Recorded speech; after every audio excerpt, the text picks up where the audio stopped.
Hello students, myself Sheetal Mahade, and today we are going to continue our second module of third lesson, which is tides. Students, before we start our second module, let's recap what we learnt in module 1. Students, in module 1, we learnt about centrifugal force, gravitational force, occurrence of tides, types of tides, effects of tides. Students, let's discuss learning objectives and keywords of module 2. In module 2, we are going to learn about waves, structure of waves, and velocity of waves. Students, let's know more about waves.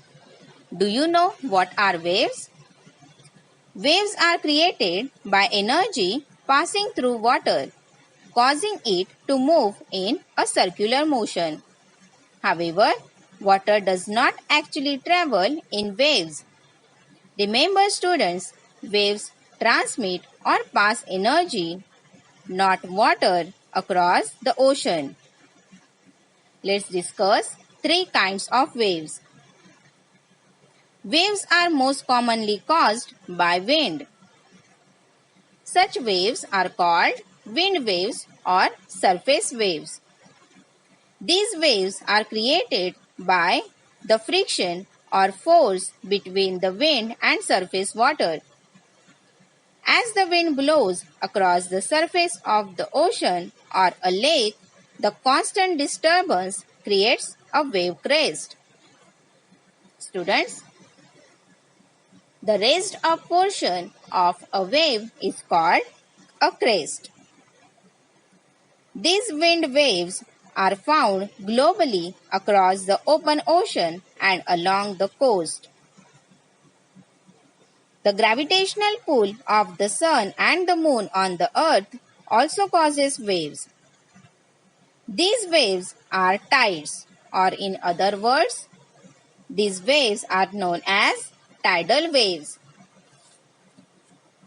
The destructive waves can be caused by underwater disturbances that display large amount of water on the coast. These waves are generated due to earthquakes, landslides, or volcanic eruptions. These very long waves are called tsunamis. These waves are very destructive or damaging. These waves cause huge loss of property and life. Structure of waves. Now let's discuss what creates a normal wave. Waves in the ocean stem from several different factors such as gravitational pull, underwater activities, and atmospheric pressure. The most common source for waves, however, is wind. When the wind blows across a smooth water surface, the air molecules grab water molecules as they speed along. The friction between the air and water stretches the water's surface, creating ripples in the water, which is known as capillary waves. The capillary waves move in circle. This circular motion of water continues vertically underwater, though the power of this motion decreases in deep water. As the wave travels, more water molecules amass, increasing the size and momentum of the wave. Students, the most important thing about waves is that they do not represent the movement of water, but instead show the movement of energy through water. Students, we know that the water gets pushed up and down because of the wind. Now observe the given diagram. In the diagram, you can see that The raised up portion of a wave is called crest, and the depressed portion of the wave is called trough. It means that the higher level of the wave is known as crest, and the bottom part of the wave or the depressed part of the wave is known as trough. If a strong wind is blowing in one direction, large waves are generated. The vertical distance between a crest and the following trough is called the amplitude of the wave. Students, observe the amplitude of the wave in the given diagram. Amplitude of the wave is known as the distance between the crest and trough. The distance between two successive crests and troughs is called wavelength. Students, in the diagram, you can see the distance between two crests is shown, which is known as wavelength. The wavelength, its amplitude and its velocity depend on the velocity of wind. Remember students, in normal waves, the wind is the source of that energy. The size and speed of the wind waves depends on the strength of what's blowing. Now let's discuss velocity of waves.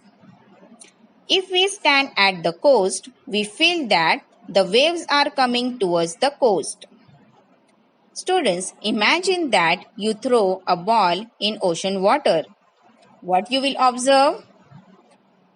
You find that the ball is moving up and down at the sea water. But it does not come to the coast. Students, it means that the water forming the wave also does not come to the coast. Remember that the water in the wave does not move. What moves is the energy. The main reason of water generation is wind, but at times, due to earthquakes or volcanic eruptions occurring below the floor of the sea, waves get generated. Such waves assume a great height in the shallow waters near the coast. These waves are very destructive. They cause huge loss of property and life. These waves are called tsunamis. Students, now let's discuss what is an earthquake. In simple words, an earthquake is a movement of the earth's surface because of seismic waves. Seismic waves are vibrations in the ground. This can be generated by number of factors including earthquakes, underground volcanic eruptions, landslides, etc. An earthquake is what happens when two blocks of the earth suddenly slip past one another. The surface where they slip is called the fault or fault plane. Students, in the diagram, observe the fault plane. It is a place where two blocks of the earth suddenly slip past one another. The location below the earth's surface where the earthquake starts is called hypocenter, and the location directly above it on the surface of the earth is called the epicenter. Students, observe the given diagram. In the diagram, hypocenter is shown with the help of star shape, and epicenter is shown with dotted line. Now let's know more about tsunamis. Although tsunamis are commonly known as tidal waves, they are actually unrelated to the tidal activity caused by the gravitational forces of the sun, the earth and the moon. Students, Tsunamis are just large versions of regular waves. They have a trough and a crest and consist of lot of moving water but the movement of energy through water. For normal ocean waves, energy comes from the wind because this only affects the surface of the ocean. These normal waves are limited in size and speed. But students, tsunamis are caused by energy originated underwater from a volcanic eruption, a landslide, or most commonly an earthquake on the ocean floor. Students, as we discussed earlier about an earthquake, when the plates of a surface slip, releasing a massive amount of energy into the water. This energy travels up to the surface, displacing water and raising it above the normal sea level. But gravity pulls it back down, which makes the energy ripple outwards horizontally. Thus, the tsunami is born moving at over 500 miles per hour. When it's far from the shore, a tsunami can be barely detectable since it moves through the entire depth of the water. But when it reaches to the shallow water, something called wave shoaling occurs. So, the massive amount of energy is compressed. Students, the wave shoaling means the wave's speed slows down while its height rises to as much as 100 feet. The word tsunami is a Japanese word for harbor wave, which comes from the fact that it only seems to appear near the coast. If the trough of a tsunami reaches the shore, first of all, the water will withdraw further than normal, which can be dangerous. A tsunami not only drowned people near the coast, but it leveled up buildings and trees for a mile inland or more, especially low-lying areas. The 2004 Indian Ocean tsunami was one of the deadliest natural disasters in history, killing over 2 lakh people throughout South Asia, which took place near Sumatra Island of Indonesia. They devastated the east coast of India as well as of Sri Lanka. Students, always remember, if earthquake occurs in the ocean, the coastal areas face a risk of tsunamis.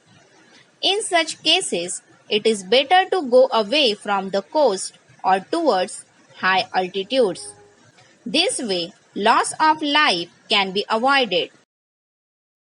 Students, now let's discuss what we learned today.